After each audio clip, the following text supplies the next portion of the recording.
कि बैसाख महीने में पवित्र वृक्ष के जड़ में 1 लोटा जल समर्पित कर देने पर और वहां की जो रज है उसको मस्तक पर चढ़ा लेने पर 84 लाख योनियों से मुक्ति मिल जाती है। 84 लाख योनियों से। अपने बैसाख महत्म में यह वर्णन किया कि एक बेलपत्र का वृक्ष हो या पीपल का वृक्ष हो या तुलसी का पौधा हो या आंवले का वृक्ष हो या बट वृक्ष हो, उस वृक्ष के नीचे बैसाख के महीने में जो जल समर्पित करा जाता है उस जल की पुण्याई इतनी प्रबल हो जाती है कि व्यक्ति के जीवन में जितना पाप कर्म करा होता है वो सब निष्फल हो जाता है, वो सब समाप्त हो जाता है। अगर का नाम लिए मानव का शरीर ले रहा है, ये शरीर अगर बेकार कर्म में डूबा भी हुआ है तो अच्छा कर्म भी ये मानव का शरीर करता है।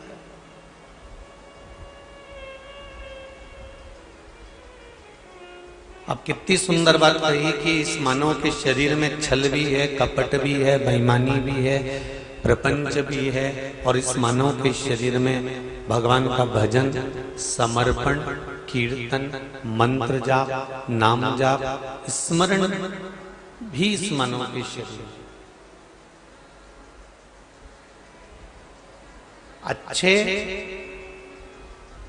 और बुरे,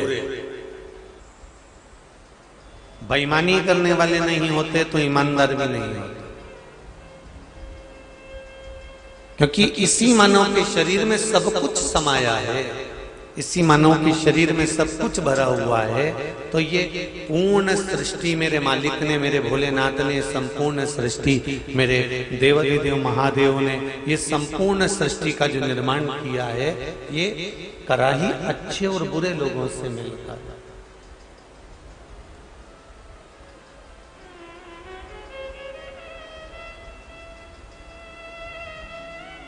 पर एक बात शिव महापुराण की कथा कहती है कि यदि आप भगवान के चरणों से लगे हुए हो, आप भगवान के चरणारविंद से आपकी प्रीति, आपका मन, आपका चित्त, आपकी वृत्ति अगर शिव से लगी हुई है तो फिर संभालने वाला भी शिव ही है। अकाल मृत्यु वो मरे जो काम करे चंडाल का, काल उसका क्या बिगाड़े जो भक्त हो महाकाल का। अगर आप परमात्मा से जुड़े हुए हो, शिव महापुराण से जुड़े हुए हो, शंकर के भजन से जुड़े हुए हो, शिव स्मरण से जुड़े हुए हो, भगवान की अविरल भक्ति से जुड़े हुए हो, भगवत स्मरण से जुड़े हुए हो, तो ये पक्का है कि भगवान आपको साथ देगा।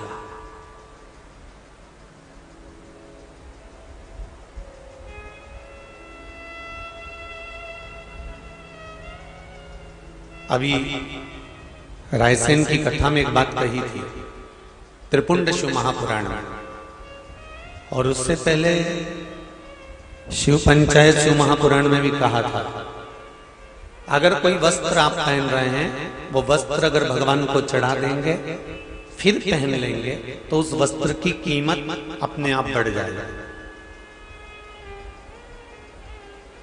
आपके घर के बच्चों का विवाह है, शादी है, फंक्शन है, आपने पत्रिका ले जाकर सबसे पहले भगवान को दे दी, तो आपके यहाँ जो कार्यक्रम होगा उसकी कीमत भगवान अपने आप बढ़ा देगा कि किस तरह से उसको करना।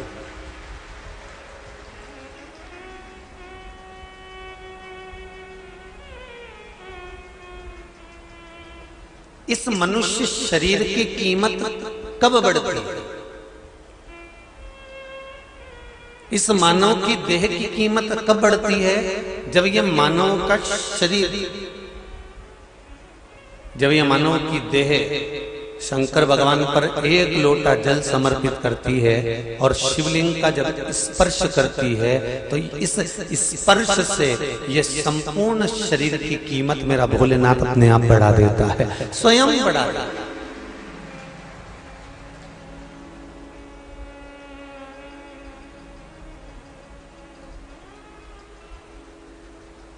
अपने बच्चों को ये मत कहो कि तुम उनके जैसे बनो।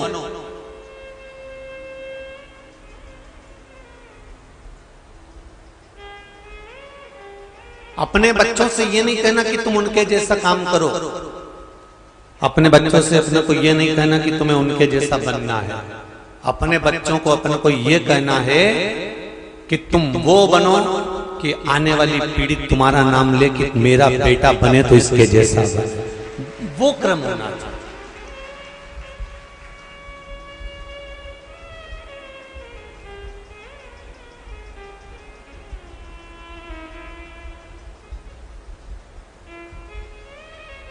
श्रवण कुमार अपने माता पिता को जब तीर्थ कराने लेकर गए तो बीच रास्ते में श्रवण कुमार जल भर रहे थे अपने माता पिता के लिए और श्री परशुराम भगवान का आगमन हो गया।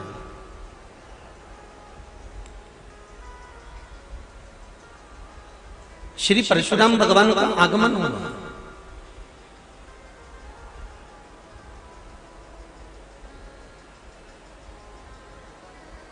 और परशुराम भगवान ने जब देखा कि श्रवण कुमार जल भर रहे हैं तो इनको नहीं मालूम था कि ये श्रवण कुमार है और श्रवण कुमार को ये नहीं मालूम था कि ये परशुराम जी है।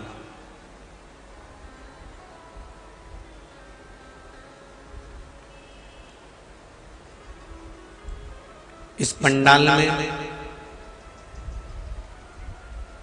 इस कथा के अंतर्गत कौन क्या है, कौन कितना वीआईपी है, कौन कितना पहुंचा हुआ है, कौन कितना बलवान है, कौन कितना विवेकवान है, कौन कितना बुद्धिमान है, कौन कितना श्रेष्ठ है, ये किसी को नहीं मालूम। यहां तो एक चीज जानते हैं कि अगर शिव की कथा में आए हुए हो तो भगवान शंकर के सब श्रोता गण हैं, सब श्रोता गण हैं। यहाँ कौन बड़ा और कौन छोटा किसी को नहीं मालूम। श्रवण कुमार जब जल पीने के लिए गए, जल भरने के लिए गए, तब परशुराम भगवान आकर खड़े हो गए और परशुराम जी ने कहा मुझे पानी पीना है, मुझे जल दे दीजिए। तब श्रवण कुमार उनको पानी पिलाने लगे। ये समझने वाली बात है जैसे कथा के पंडाल में कौन बड़ा कौन छोटा, कौन कितना बुद्धिमान, कौन कितना विवेकवान, कौन कितना गादीवान, कौन कितना कुर्सीवान, यहाँ व्यासपीठ के सामने या शिव महापुराण के सामने या भगवान की कथा में आप कितने बलवान हैं, आपकी कितनी सत्ता है, उससे कोई मतलब नहीं। कुएं के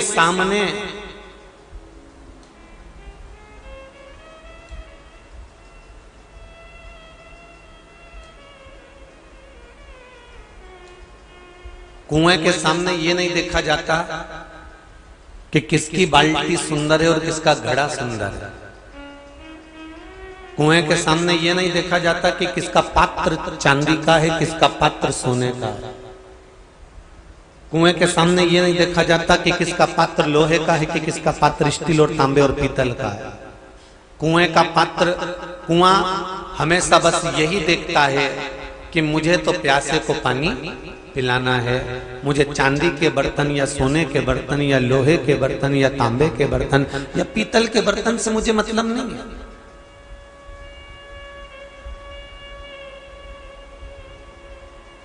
बस कुआं एक बात जरूर कहता है कि जिस पात्र में मैं पानी मेरा रखे वो पात्र बाहर से भले साफ हुआ कि नहीं हुआ, पर अंदर से पात्र साफ होना चाहिए।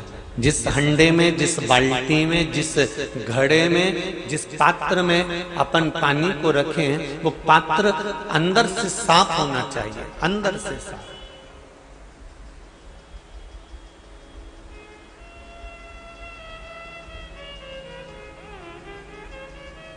कुआं बस एक ही चीज जानता है। उसी तरह कुआं प्यासे की प्यास बुझाना जानता है और किसकी प्यास बुझाना चाहेगा। अगर कोई गंदी बाल्टी में पानी भर लेगा तो कौन पिएगा? कोई पिएगा कि गंदी बाल्टी का पानी? उसमें कचरा पड़ा है, मिट्टी पड़ी है, गंदगी पड़ा है, उसमें कागज पड़ा हुआ है, बहुत सारा कपड़ा पड़ा हुआ है, ऐसा पानी कोई पिएगा? नहीं। वो तो कहता है कि अंदर से पात्र साफ होना चाहिए, भले बाहर से कितना भी गंदा हो, पर भीतर से साफ होना चाहिए। उसी तरह भगवान कहते हैं कि शिव महापुराण, राम कथा, भागवत कथा, सत्संग, प्रवचन, तीर्थ, ये तो सब कुआं है और उस कुएं में सब तरह के लोग पानी पीने के लिए आते हैं और सब तरह के लोग पानी पीने आते हैं। और उस कुएं में पात्रवान वही होता है जो अंदर से साफ होता है। उसमें कुएं का जल, उसमें शिव महापुराण का जल, उसमें राम कथा का जल, उसमें भागवत का जल सदा रखा की रखा रहता है। इसलिए शिव महापुराण की कथा कहती है कि आप बाहर से कैसे हो, आपकी सुंदरता कैसी है, आपने क्या वस्त्र धारण कर रखा है, आपने क्या पहन कर रखा है, कितना आभूषण धारण कर रखा है, ये भगवान बिल्कुल नहीं देखता। भगवान तो ये देखता है कि तेरा मन कितना साफ कर रखा है, उसमें परमात्मा कैसे मिलेगा। भगवान ये देखता है।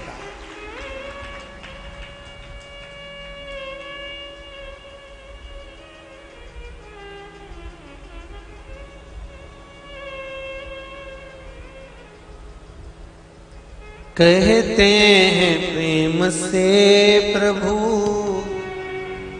छिड़के फिका गए,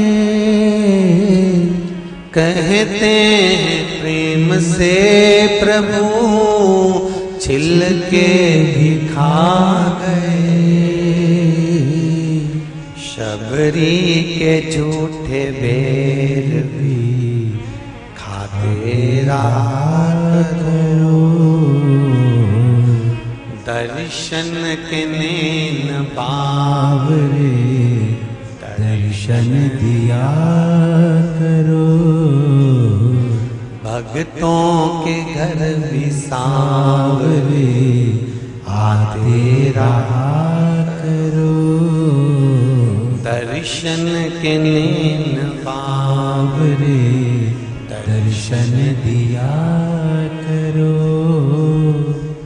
कहते हैं प्रेम से प्रभु छिलके भी खा गए, कहते हैं प्रेम से प्रभु छिलके भी खा गए। शबरी के झूठे बेर भी खाते रहा करो, दर्शन के नैन बावरे दर्शन दिया करो। भक्तों के घर भी सांवरे आते रहा करो। भगवान से निवेदन करो कि प्रभु बस इतनी कृपा करना कि जो तुझे याद करे और निष्कपट भाव से, कोई छल नहीं, कोई प्रपंच नहीं, कोई दिखावा नहीं।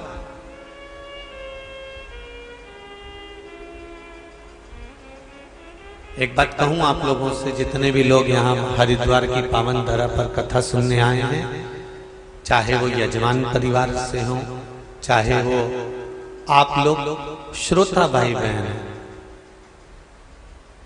अपना अपना घर छोड़कर, परिवार छोड़कर, कुटुंब छोड़कर, काम धंधा व्यापार सब छोड़कर 7 दिन इस चिलचिलाती हुई धूप में, इतनी गर्मी में आप यहाँ बैठकर कथा श्रवण कर रहे हो, तो ये शिव की ही कुछ करुणा हो सकती है, दूसरी किसी की नहीं। कोई सामर्थ्यता नहीं है किसी से।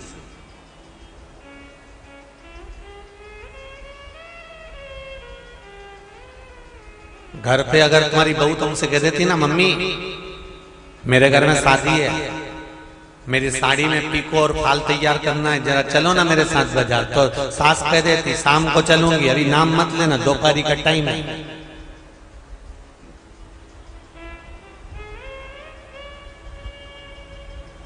इतनी दोपहरी में मैं कहीं जाने वाली नहीं। वो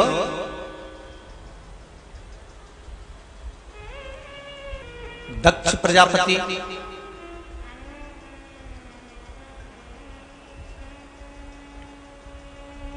भगवान शंकर से द्रोह रखने लगा। द्रोह रखने का या दुश्मनी पालने का कोई दूसरा कारण नहीं था दक्ष प्रजापति का।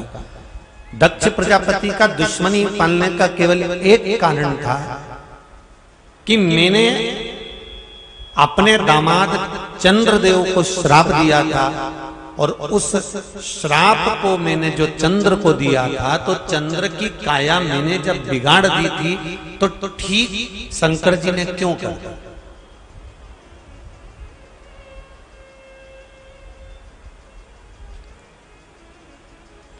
डॉक्टर का काम क्या है?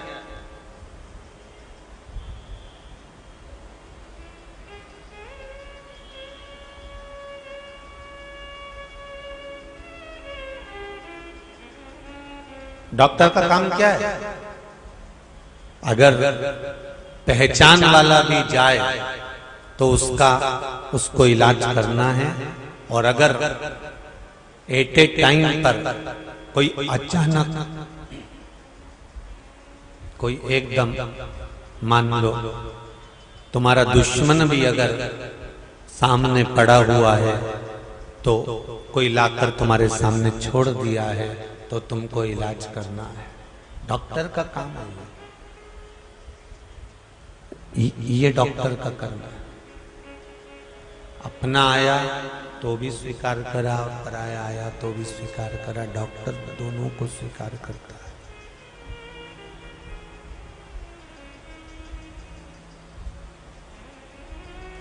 दोनों को स्वीकार करता है। अपना आ रहा है तो भी स्वीकार कर रहे हैं, और दुश्मन आ रहा है तो भी स्वीकार करते हैं। मेरा देवाधिदेव महादेव कलकत्ता में कहा था, भगवान शंकर की किसी से बेर नहीं है। रावण भी आया तो शिव ने स्वीकार करा, कंस भी आया तो शिव ने स्वीकार करा, तारकासुर आया शंकर भगवान ने स्वीकार करा, त्रिपुरासुर आया भगवान शंकर ने स्वीकार करा, अंधकासुर आया शंकर भगवान ने स्वीकार करा, ब्रह्मा जी ने अपशब्द कहे शंकर जी ने स्वीकार करा। जरा विचार करिए, ब्रह्मदेव भगवान शंकर को अपशब्द पर अपशब्द कह रहे।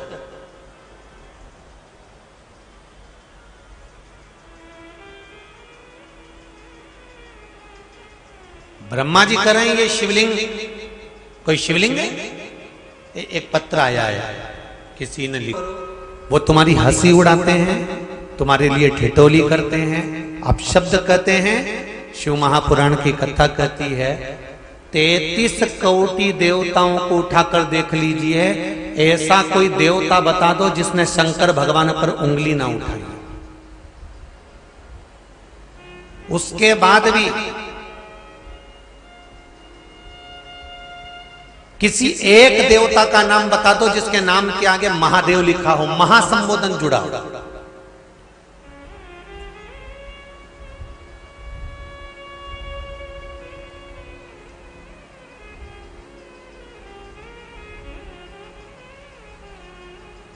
महासंबोधन केवल एक शंकर के आगे आता है, उनके नाम के आगे आता है महादेव।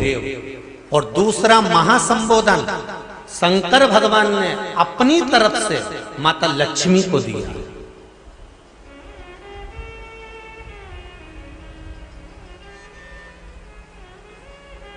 जब भगवान विष्णु के साथ में लक्ष्मी जी का विवाह करवाया तो लक्ष्मी जी की मां माता ख्याति देवी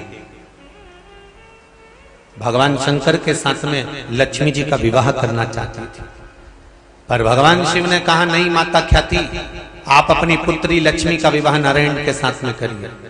लक्ष्मी इतनी प्रसन्न हो गई क्योंकि वो नारायण जी को चाहती थी। लक्ष्मी जी ने भोलेनाथ जी के चरणों को प्रणाम कर कर कहा, देवाधिदेव महादेव आपने मेरा विवाह भगवान विष्णु के साथ कराया है, आप जो कहें मैं सेवा करने को तैयार हूं। शिव जी ने कहा बस एक काम करो लक्ष्मी, बेलपत्री के वृक्ष के नीचे, और शंकर भगवान कह रहे हैं मेरे मंदिर की चौखट पर 2 जगह पर तू हमेशा बैठी मिलना। 2 जगह पर, एक बेलपत्री की जड़ के नीचे, बेलपत्री के वृक्ष के नीचे, और दूसरा शंकर भगवान के मंदिर के द्वार पर चौखट पर तू बैठी मिलना। और सुन लक्ष्मी, आज तूने मुझसे पूछा कि आप आज्ञा करें, मैं इतना खुश हूं कि अपना महासंबोधन, जो महादेव का महासंबोधन है, शिव कहते हैं मेरा महासंबोधन मैंने अपनी पार्वती को भी नहीं दिया, पर मैं तुझे प्रदान करता हूं। आज से तू लक्ष्मी नहीं, क्या नाम होगा? महालक्ष्मी कहलाएगा।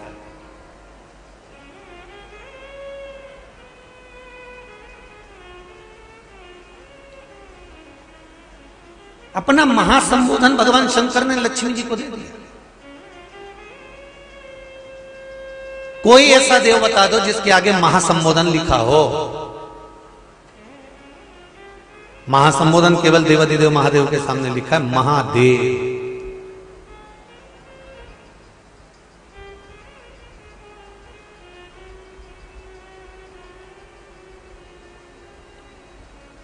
उन्होंने अपने पास 33 कोटि देवताओं में केवल संबोधन एक। तो मेरा निवेदन है कि जो कह रहे हैं कि हम क्या करें कि सबको अपनी ओर ले आए, सबको अपनी ओर खींच लाएं, तुम्हें कुछ नहीं करना। दुनिया के लोग हंसी उड़ाएंगे, भगवान शंकर को नहीं छोड़ा, भगवान राम को नहीं छोड़ा, भगवान कृष्ण को नहीं छोड़ा, तुम्हें कौन छोड़ने वाला? कथा के बीच में हम बार बार कहते हैं, क्या किसको रोइए, चादर तान के सोइए। आग लगे बस्ती में, अपन रहो मस्ती में। कोई कितना भी अपशब्द कहे, ताने दे, गाली दे, आड़ा टेढ़ा बोले, तुम मंदिर में पूजन करने जाओ, पशुपति व्रत करने जाओ, 5 दिए लगाने के लिए जाओ, जल चढ़ाने के लिए जाओ, बेलपत्री रखने के लिए, समर्पित करने के लिए जाओ, चावल चढ़ाने के लिए जाओ, तो इतना जरूर याद रखना। आप जितना समर्पण करने जाओ तो आपको ये नहीं, बस आप तो शिव की भक्ति में इतने डूब जाओ, इतने डूब जाओ कि तुम्हारे साथ वाले जो मित्र हैं, सखियां सहेलियां हैं, वो भी सोचे कि अगर इसकी डबल से नौकरी लगी है ना तो ये शंकर जी ने ही लगाई है, इसको कुछ मिला है ना तो ये शिव जी ने ही करा है, इसको कुछ प्राप्त हुआ है ना ये शंकर से ही प्राप्त हुआ है। तुम्हें कहने की जरूरत नहीं है शंकर का गुणगान, शंकर का गुणगान तो दुनिया करेगी, आप भजन तो करो।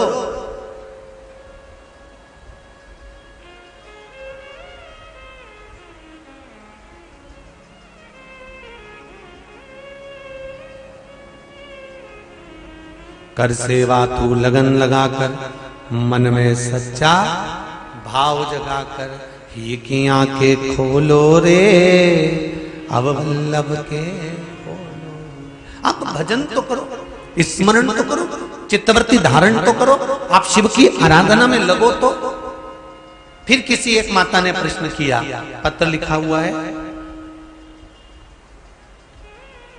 एकादशी के दिन शंकर भगवान को चावल का दाना चढ़ाना चाहिए कि नहीं चाहिए?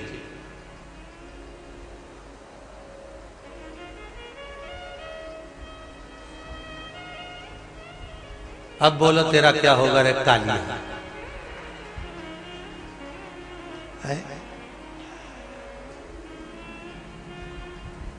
चलो ठीक है।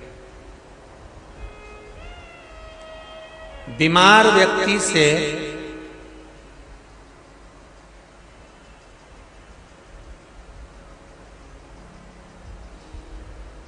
कोई बीमार व्यक्ति है, बहुत रोगीला, उसको बहुत रोग है, शुगर है, बीपी है, थायराइड है, सब कुछ है उसको, और वो रोगीला व्यक्ति जब डॉक्टर के पास जाकर पूछे, डॉक्टर साहब मेरी तबीयत ठीक नहीं रहती है, मैं बहुत कष्ट में रहती हूँ, बहुत तकलीफ है शरीर में, और अभी सावन का महीने का व्रत आ रहा है डॉक्टर साहब, 1 महीना में व्रत करती थी पहले, करूं कि नहीं करूं? तो डॉक्टर साहब क्या बोलेंगे? बोलते जाओ जरा जम के। डॉक्टर बोलेगा कि आप व्रत मत करो। डॉक्टर एक बात कहेंगे, शरीर स्वस्थ रखना है, व्रत बाद में हो जाएगा, अगले वर्ष कर लेना, पर अभी शरीर को सही रखने के लिए दोनों समय अच्छे पेट भरकर सात्विक भोजन करो और अपने शरीर को ठीक करो। सात्विक भोजन अपने शरीर को, व्रत बाद में भी हो जाए, अगले वर्ष हो जाए।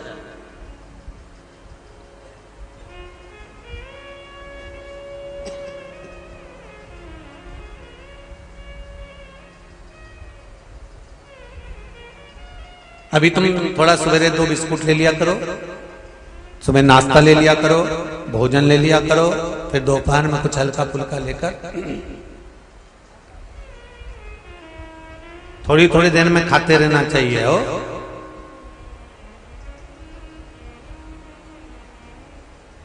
थोड़ा थोड़ा खाओ, थोड़ी थोड़ी देर में खाओ, एक साथ सुरसा जैसे मत निपटा जाए, थोड़ा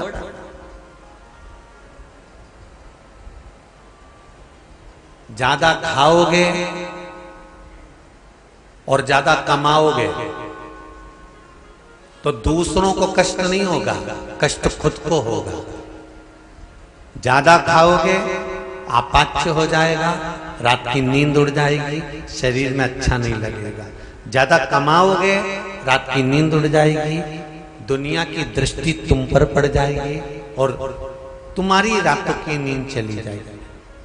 कमाओ भी उतना जितना खर्च कर सको और खाओ भी उतना जितना पचा सको।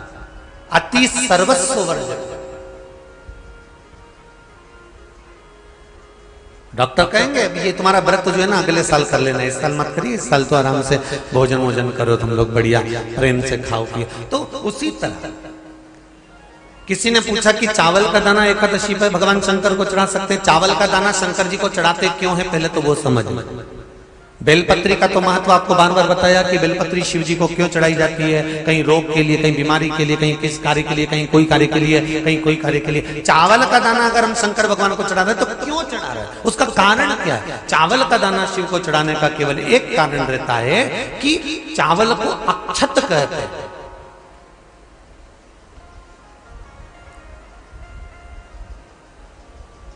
अक्षत का मतलब होता है अक्षय।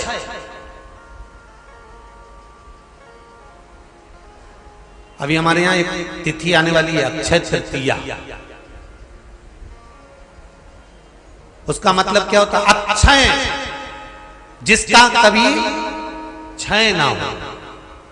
जब हम भगवान शंकर को चावल का दाना चढ़ाते हैं, जैसे बहुत ध्यान दीजिएगा महाराज, बहुत समझने वाली बात है, बहुत ध्यान से।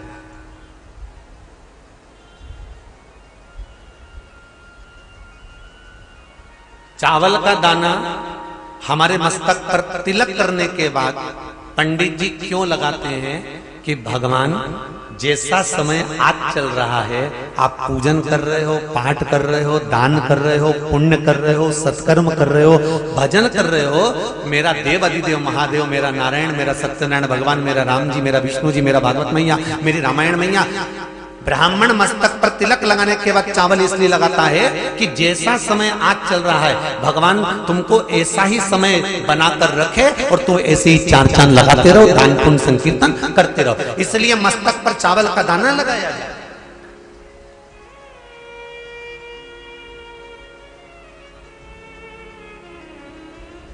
कोई मर जाता है, मरने के बाद जब तक पगड़ी नहीं होती तब तक माथे पर तिलक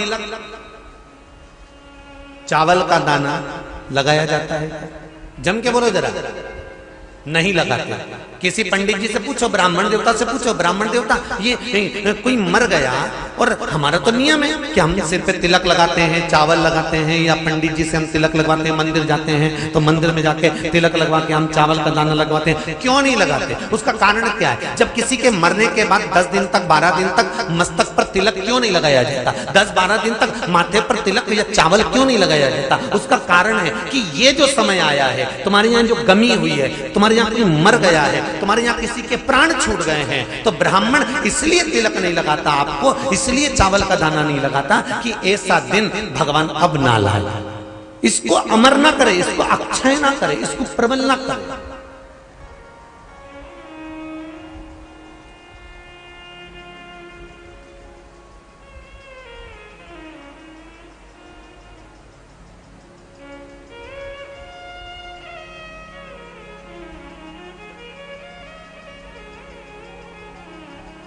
और जब चावल का दाना, तो यहां शिव महापुराण की कथा करी, चावल का दाना हम शिव जी को क्यों चढ़ाते हैं, भगवान को क्यों समर्पित करते हैं, भगवान के पूजन में अक्षत क्यों समर्पित करते हैं, चावल क्यों समर्पित करते हैं, उसका कारण क्या है। तो कहा आज मैंने जब चावल का दाना आपको समर्पित करा है, जिस भाव से, जिस विश्वास से, जिस श्रद्धा से, जिस मन से मैं आपको रिझा रही हूं, हे भोलेनाथ मेरी ये मनोकामना पूर्ण कर, इसको अक्षय कर देना, इसको अमर कर देना, बस इतनी कृपा आप कर। अब किसी ने पूछा एकादशी के दिन चावल चढ़ाए कि नहीं चढ़ाए, तो यहां तो सीधी सीधी बात है, बीमारी देखकर थोड़ी ना आती है कि नवरात्र चल रहे हैं कि सावन का सोमवार चल रहा है, बीमारी तो बीमारी। तुम चावल मत खाओ। तिरुपति कौन कौन गया, हाथ उठाओ, ठीक है। जगन्नाथ जी कौन कौन गया, हाथ उठाओ, हाँ ठीक है। द्वारका जी कौन कौन गया, हाथ उठाओ, ठीक है। बद्रीनाथ कौन कौन गया, हाथ उठाओ, ठीक है। एकादशी के दिन कभी तुम बद्रीनाथ चले जाओ, एकादशी के दिन तुम द्वारका चले जाओ, एकादशी के दिन तुम तिरुपति चले जाओ, एकादशी के दिन तुम जगन्नाथ चले जाओ, एकादशी के दिन तुम्हारी मर्जी पड़े भगवान के किसी धाम में चले जाओ और भगवान को भोग लगाओ और उनकी थाली को झांक कर देखना, उसमें चावल जरूर मिलेगा, उसमें ऐसा नहीं है कि चावल नहीं मिलेगा।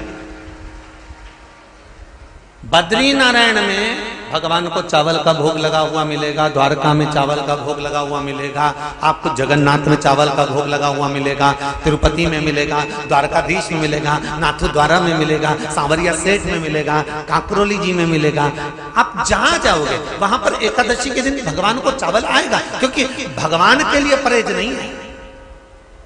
जो काम में डूबा हुआ है, जो आसक्ति में डूबा हुआ है, जो लोभ में डूबा हुआ है, जो वासनाओं में डूबा हुआ है, जो तृष्णा में डूबा हुआ है, और जो माता के गर्भ से जन्म लिया, एकादशी के दिन चावल उसको नहीं खाना। अब हमारे यहां तो कहावत में कहते हैं, राम जी की जब स्तुति गाते हैं तो कहते हैं भय प्रगट, आती है आप लोगों को, एक लाइन तो आती होगी, गाओ जरा। भय प्रगट दीन कौशल। अब रामचरितमानस में कहा भय प्रगट कृपाला, प्रगट मतलब एकदम सामने आ गए। यहां लिखा है पेदा भय लाला।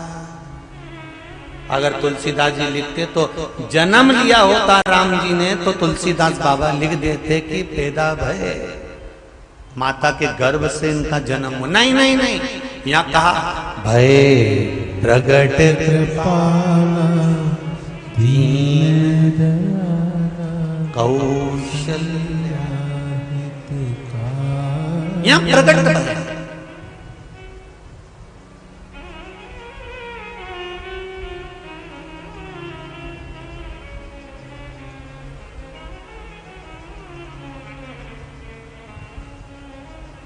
यूट्यूब पर स्कंद पुराण, अंधेरी मुंबई की माहेश्वरी समाज वाली अगर डली हो और जिसने नहीं सुनी हो तो सुनना, उसमें हमने वर्णन किया कि एकादशी का जन्म कहां हुआ था। एकादशी के माता पिता कौन है, सबसे पहले एकादशी का व्रत किसने रखा था,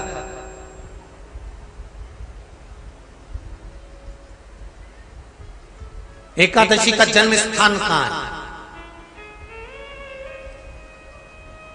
दुनिया के लोग बहुत प्रश्न करते हैं, राम जी अयोध्या में हुए थे, भगवान कृष्ण मथुरा में हुए थे, तो एकादशी कहां हुई थी, तो उसको बताना तो पड़ेगा कहां हुई थी।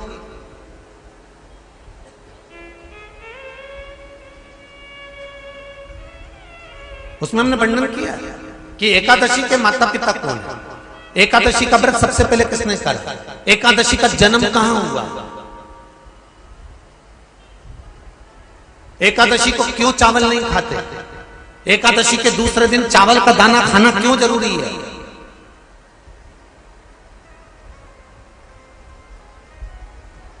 कौन सा तीर्थ है जहां एकादशी को उल्टा लटका दिया। एक एक चीज का वर्णन स्कंद पुराण सब चीजों का वर्णन कर देते हैं।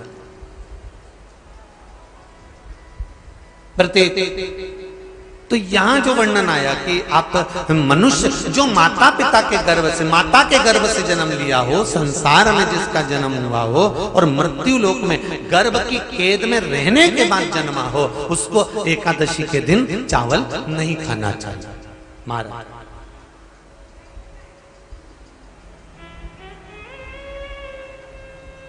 पर यहां शास्त्र ये नहीं कहता कि भगवान को चावल नहीं चढ़ाना चाहिए। यहां शास्त्र कहता है आप शिव जी को चाहे एकादशी हो, चाहे द्वादशी हो, चाहे प्रदोष हो, चाहे पूर्णिमा हो, चाहे अमावस्या हो, चावल का दाना आप भगवान शिव को समर्पित कर सकते हो। और ज्यादा नहीं, शंकर कभी ये नहीं कहते कि मुझे बहुत सारा चढ़ा। शंकर जी की कथा कहती है कितना, मात्र एक चावल का दाना। हम तो उनसे भी कहेंगे जो लोग कहते हैं ना कि हम आज हमारा सावन का महीना है तो आज हमें भगवान को 1.25 लाख बेलपत्र चढ़ाएंगे, तो कोई कहता हम 1000 बेलपत्र चढ़ाएंगे, तो कोई के हम 5000 चढ़ाएंगे, कोई के हम 50,000 चढ़ाएंगे। मेरा निवेदन केवल इतना है, तुम तो एक चढ़ा। और ये भी जरूरी नहीं है, एक बेलपत्र भी कब चढ़ाई जाती है शंकर भगवान को, जब तुमने किसी एक बेलपत्र का पेड़ लगाया होगा और वो पेड़ बड़ा हो गया होगा, तब तुम हकदार बनते हो कि किसी के पेड़ की बेलपत्र तोड़कर शिव को चढ़ाई जाए। लगाया पेड़ मिल गया बेलपत्री का और तुम तो डंडा लेके खड़ी हो गई और तुरंत तो सारा झड़ा और जितना बेलपत्री का पेड़ था सारा की सारा उनको बिना पत्ते का कर दिया। अब दूसरा ढूंढ रही है। तुम्हारे यहाँ है क्या? अब दूसरा ढूंढने की तैयारी। और दूसरा जब पूरा क्लीन हो गया फिर तीसरा ढूंढने चली, तीसरा ढूंढने गई, फिर कहा तुम्हारे यहाँ है क्या? तो कई लोग ऐसे होंगे। ये गर्मी चली जाए, जैसे पिछले वर्ष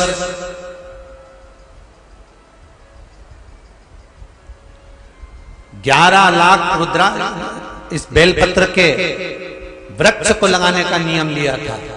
अब की बार जैसे ही गर्मी जाए तैयारी करके बैठ जाना, बारिश चालू हो और जितने लोग शिव महापुराण की कथा सुन रहे हो आस्था चैनल पर, फेसबुक, यूट्यूब पर और यहाँ पंडाल में, एक बेलपत्री का वृक्ष अपने को लगाना चालू करना अपने द्वारा।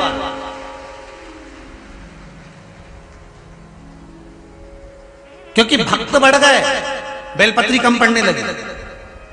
बोलो सही है कि गलत है?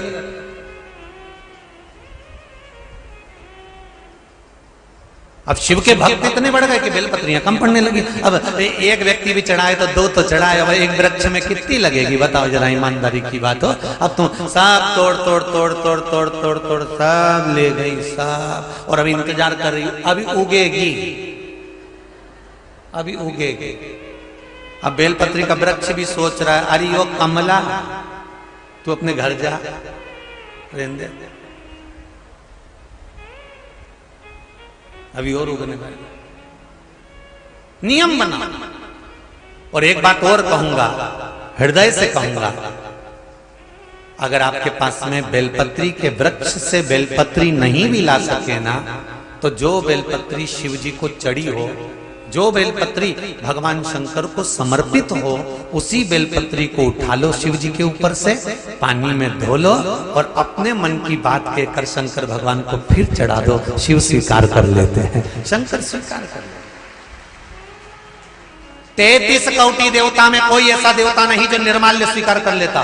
चढ़ाया फूल कोई देवता वापिस स्वीकार नहीं करता, चढ़ाई सामग्री कोई देवता स्वीकार नहीं करता। पर मेरे देव अधिदेव महादेव केवल एक ऐसे हैं कि चढ़ी हुई बेलपत्र, चढ़ा हुआ अक्षत चढ़ा हुआ धतूरा मेरे शिव केवल एक ऐसे हैं कि वो स्वीकार कर लेते हैं। आपने जो चढ़ा दिया, कोई चढ़ा के चले भी तो भी स्वीकार।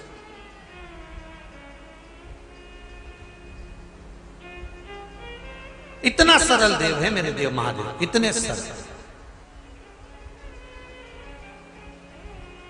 सारे देवताओं के यहाँ लड्डू पेड़ा गुलाब जामुन आरती भजिया पकौड़ा चाहिए, शंकर जी को चाहिए हैं कुछ सरल सरहद। जरा देखिए,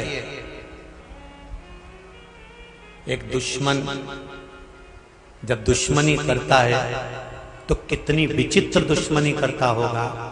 अपनी बेटी सती का विवाह शिव के साथ पक्का कर दिया था।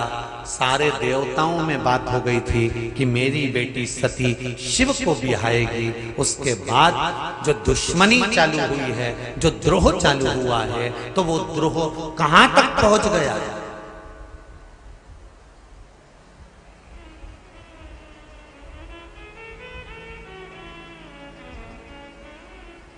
वो द्रोह कहां तक पहुंच गया। यही कनखल, इसी हरिद्वार की नजदीक कुछ ही दूरी पर भगवान शंकर जी का ससुराल कनखल। इसी कनखल की कथा सुना रहे हैं। यह हर की पौड़ी शिव महापुराण, ये साधारण नहीं है महाराज। इस हर की पौड़ी का मतलब समझना है अपने को बहुत ध्यान से। जैसे आपको मालूम पड़ गया ना कि हर शब्द कहां से जुड़ा, भरतरी से। सप्तऋषि रोड कैसे पड़ा, सात धारा से। उसी तरह हमको समझना है। दक्ष प्रजापति के हृदय में कितना कितना कितना विद्रोह झाड़ा होगा, कितना विद्रोह जागा होगा, जरा विचार करिए। मेरे दामाद को मैंने श्राप दिया था कि काया बेकार हो जाएगी, तो शंकर कौन होते हैं मेरे दामाद की काया को ठीक करने वाले। डॉक्टर के सामने अगर उसका दुश्मन भी आ जाता है तो भी वो उसका इलाज करता है, उसको मार नहीं देता, क्योंकि वो डॉक्टर है। उसको परमात्मा ने कुछ दिया है तो वो उसका प्रयोग करता है। बहुत ध्यान देना। डॉक्टर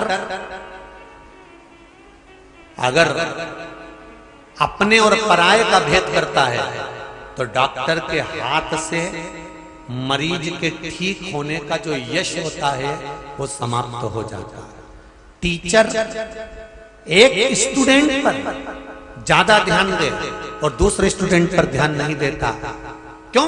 क्योंकि ये मेरे पास ट्यूशन पढ़ने आता है, ये मेरे पास कोचिंग लेने आता है, तो मैं इसको अच्छे से ध्यान दूंगा, इसको अच्छे से पढ़ाऊंगा, इसको अच्छे से बताऊंगा। और ये मेरे पास कोचिंग नहीं आता, ये मेरे पास ट्यूशन नहीं आता, तो इस पर मैं ध्यान नहीं दूंगा। तो टीचर का भी जीवन बेकार हो जाएगा। आ जाओ महाभारत की कथा। गुरु द्रोणाचार्य एकलव्य से क्या मांगा था? अरे जम के बोलो जरा। अंगूठा।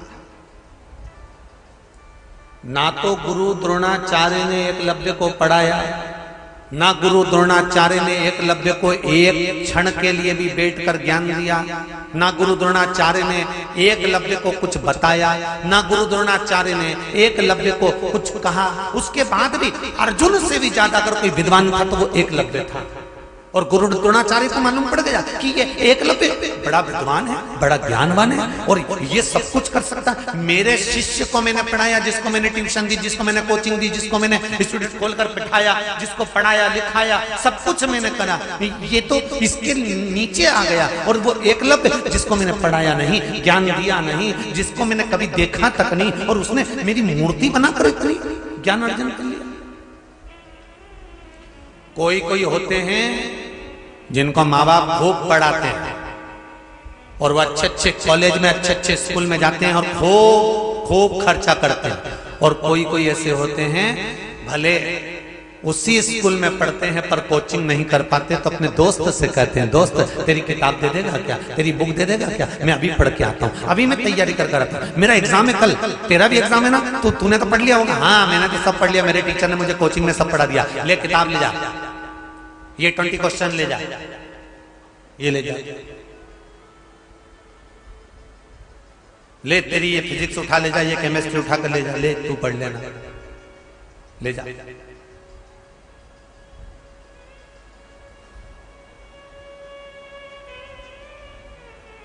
अब गुरु द्रोणाचार्य के लिए अर्जुन प्रिय है,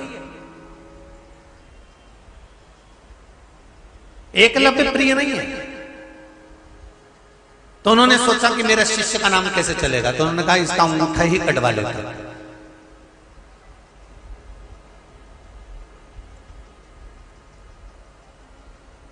एकलव्य को झूठ बोलना नहीं आता था।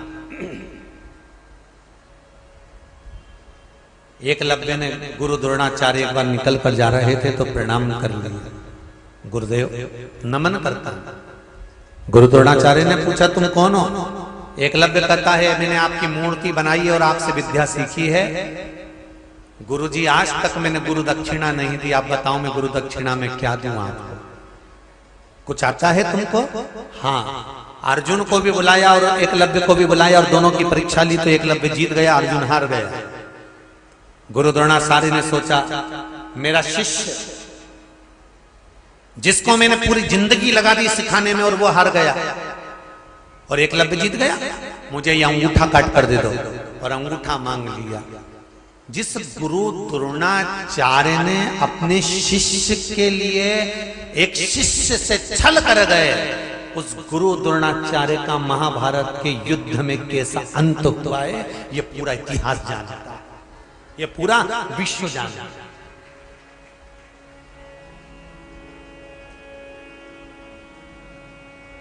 मत बुरे कर्म कर बंदे वरना पछताएगा, भगवान की आंखों से तू बच नहीं पाएगा, तू बच नहीं पाएगा।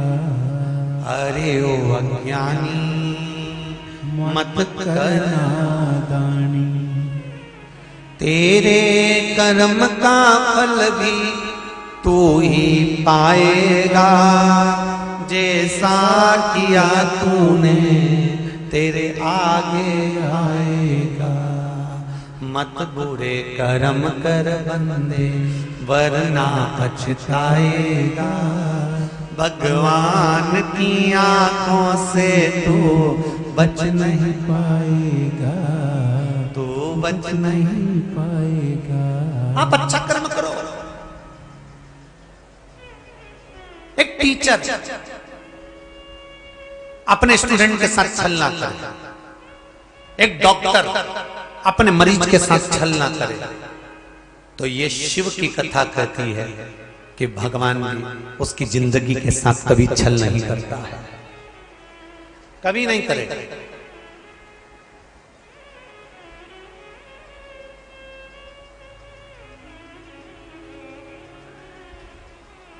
करा। अब शिव कौन है, शंकर कौन है? अगर किसी की काया को सही कर रहे हैं, हाथी का माथा जोड़ रहे हैं, दक्ष प्रजापति को बकरे का मुख लगा रहे हैं, प्लास्टिक सर्जरी करने में नंबर 1 है, इलाज करने में 1 नंबर, तो शंकर कौन है? अरे बोलो तो तुम क्या, डॉक्टर ही है ना। जब सारे डॉक्टर हार जाते हैं, वेंटिलेटर पर पटक देते हैं, उसके बाद में डॉक्टर भी कहते हैं कि अब हम तो पूरी कोशिश कर रहे हैं, पर अब ये सब उसके हाथ में है।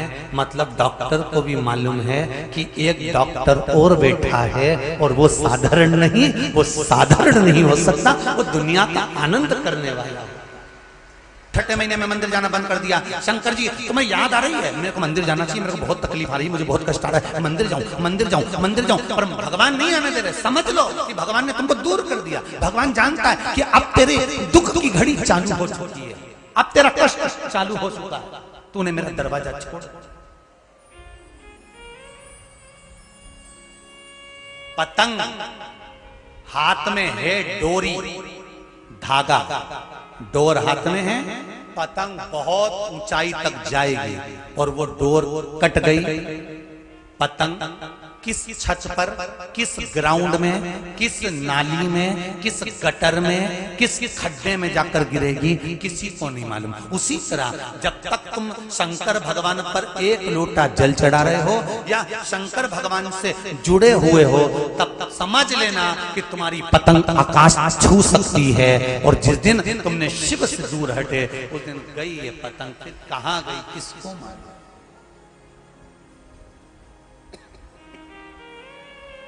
किसको मालूम।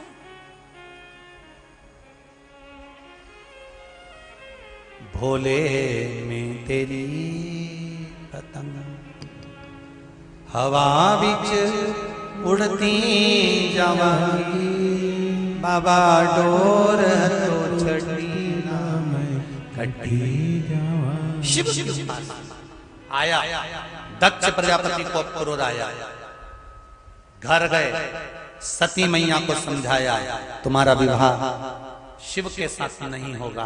सती, मैं तुम्हें समझा रहा हूं, तुम मान जाओ। सती मैया नहीं मानी।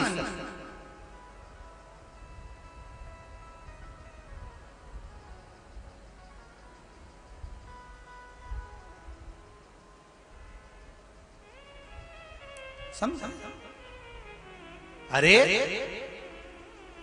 दक्ष प्रजापति करें, सती सुन लो, वो भिक्षा मांगने वाले को मैं अपना दामाद नहीं बना सकता।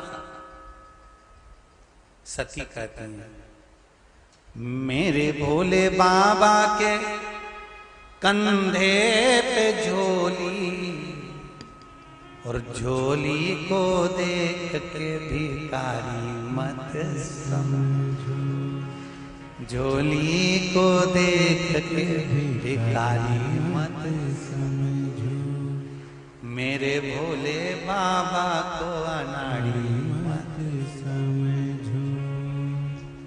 विचार करिए, सती ऐसे भिक्षुक से, भिक्षा मांगने वाले से मैं विवाह नहीं। अरे सती समझ जा, जिसके हाथ में डमरू हो वो बंदरों का नाच नचाने वाला मदारी होता है। अरे मेरे भोले बाबा के हाथों में डमरू, और डमरू को देख के मदारी मत समझ। एक भक्त ने प्रश्न किया था, गुरुजी ये बताओ कि ये शिवजी हाथ में डमरू क्यों रखते हैं, कारण क्या? डमरू क्यों?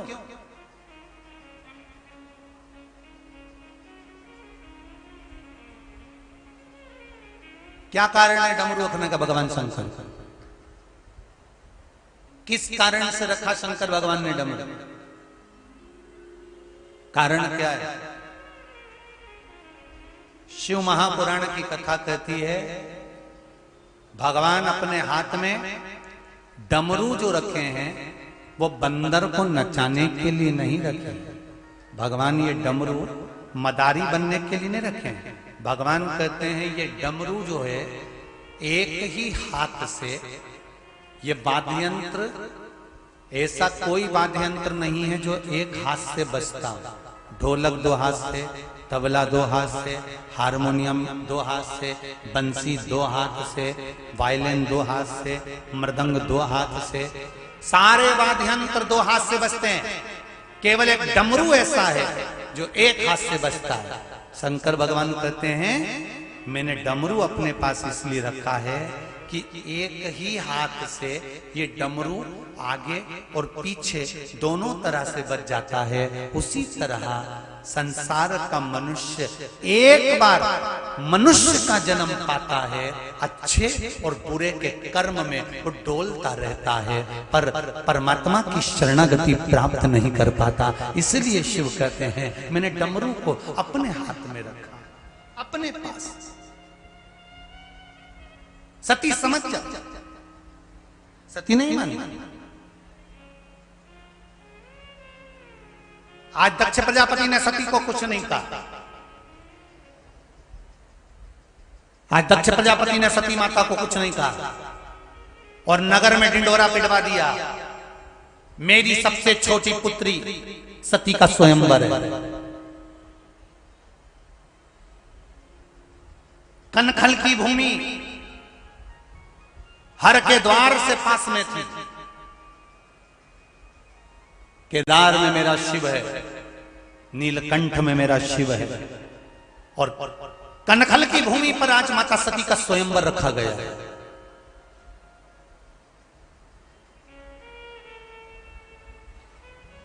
हर की पौड़ी शिव महापुराण की कथा चल रही है। अभी तक जितनी कथा सुनी होगी उसमें यह कथा कभी नहीं सुनी होगी। बहुत ध्यान से सुनना।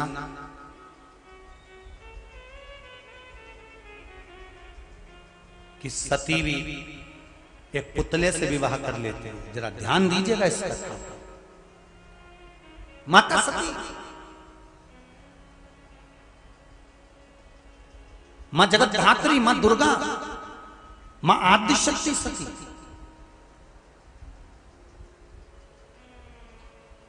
और सती पूरे नगर में डोंडी पिट रही है। बड़े बड़े राजाओं के पास खबर गई है। दक्ष प्रजापति को समझाने के लिए भगवान विष्णु गंगा के घाट पर आए हैं। शिवजी से पूछा,